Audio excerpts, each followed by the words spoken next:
Tango in a Day course on the 13th of March 2022, held in the Taliesin Great Studio. So today we were looking mainly at turning moves in Tango, so the hero, taking that into Cadenas, and also looking at Media Lunas and the Vals. So we started off with the complete basics of Tango, as a Tango Day course should. We talked about Tango posture, so we were bringing the chest over the balls of the feet by leaning forward, so our heels just lift off the floor, and then just flex the knees very slightly. We talked about different postures are required for different styles of Tango. This is a very generic one. We talked about the embrace, so having a very slight V shape, either having close embrace or open embrace, where there's more space in the chest area. The right hand leader comes around and rests around on the follower's back as far as is comfortable. Same for the follower's left hand.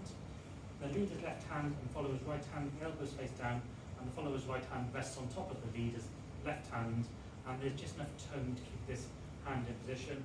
I look over my follower's right shoulder, and the follower look over your right shoulder, or I can look down towards the chest just for that little bit of extra information. So we start off with the balance here, so rocking away from side to side, and then just going for a walk around the room. So I'm moving my chest forward. This causes the follower's leg to project backwards, and then we just walked around the room on a steady beat. We then vary that up with bigger steps, smaller steps, faster, slower, rock steps and side steps. So we can add dynamics to our dancing in our simple walk. And that was the end of the workshop 1. In workshop 2, we built up the hero. So the hero has got gyro, or Giro, and it's a turn. And we started off with, from the embrace and a walk, pausing on the right foot, twisting our chest to the left, and the leader just stepping around. And the follower is going to follow the leader around, using a very specific technique.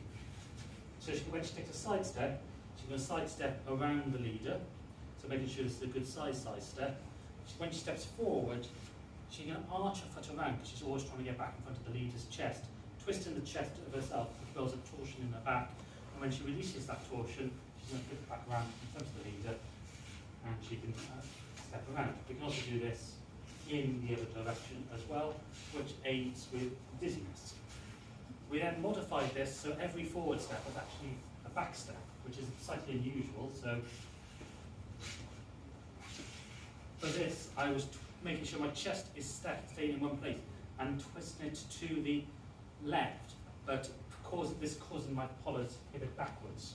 We've then got options to be able to build up a hero with either forward steps or back steps. So this time I'm just going to do this clockwise, but we can do this anti-clockwise as well. So we can build up a normal hero pattern of side, forward, side, back. And onto the side and keep going around. We also looked at how heroes link to ponchos.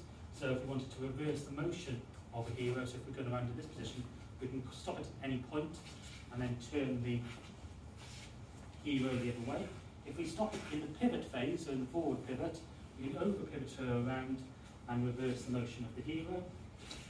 And if we choose to go from one side to the other, we effectively end up with front ochos. We can also do the same on the back ocho. So from the back step, I can pivot her around to bring her around the other side, or I can take this into ochos from here. So we built up ochos in from the hero. Workshop 3, we looked at sacadas, where we stepped in between the follower's legs during the hero.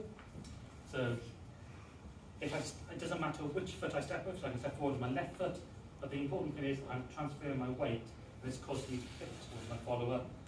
And I can do this on either foot, or I can chain them together. And it doesn't matter what phase of the hero I'm in, whether it's the forward step phase, the side step phase, or the back step phase.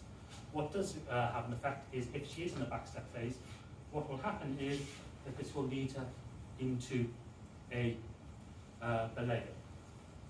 So those were the sacadas added into the hero, which we looked at in workshop 3. In workshop 4, we looked at the Vals. So we looked a bit about Vals timing and dancing to Vals music. And from this, we added in media lunas, cadenas to the hero as an entrance and an exit. So for the media luna, we were sidestepping to the left as the leader, twisting our chest to face the follower as we stepped outside, putting ourselves into a back cross, and as we unfurl ourselves, followers will take a side step, walk around the leader. So you can see this how this builds up into a hero. Leaders can then choose to do something like a lapis, crossing, putting ourselves back into our back cross, or in Rossley as she walks around. We could do cadenas from this, so the external cadena. So as she steps into a back step phase, if I make sure my weight's on my right foot, I step forward with my left, take a side step, which is actually a sacada, because I'm going to push her leg up in front of the, so this is her left leg going in front of her right. I'm going to take my left leg, put it behind, and as I pivot her around, she's going to walk around me. I'm going to pivot with her, make sure my weight's on the right foot. And this is the reason why it's called a cadena, or a chain, is because I'm now in the starting position again, ready to do the next one. And then finally, we added just a fun move on the end, which was the calcita. So if we were doing a clockwise hero, as the follower comes through into this back step phase, I'm going to put my sacada in, and put a bigger one in, so then I emphasise my step through, to be able to walk through, and I can do the calcita, I can even let go of this hand to show her off. And because you're back around, that was our Tango in a Day course.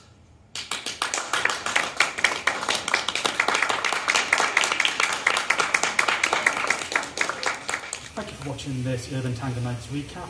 If you like these videos, please subscribe to our channel by clicking the logo. You can find more of our class summaries down here and other videos of us dancing tango over here. You can also follow us on Facebook, Instagram, Twitter and Meetup. Links are in the description below, and you can also subscribe to our newsletter using the link below.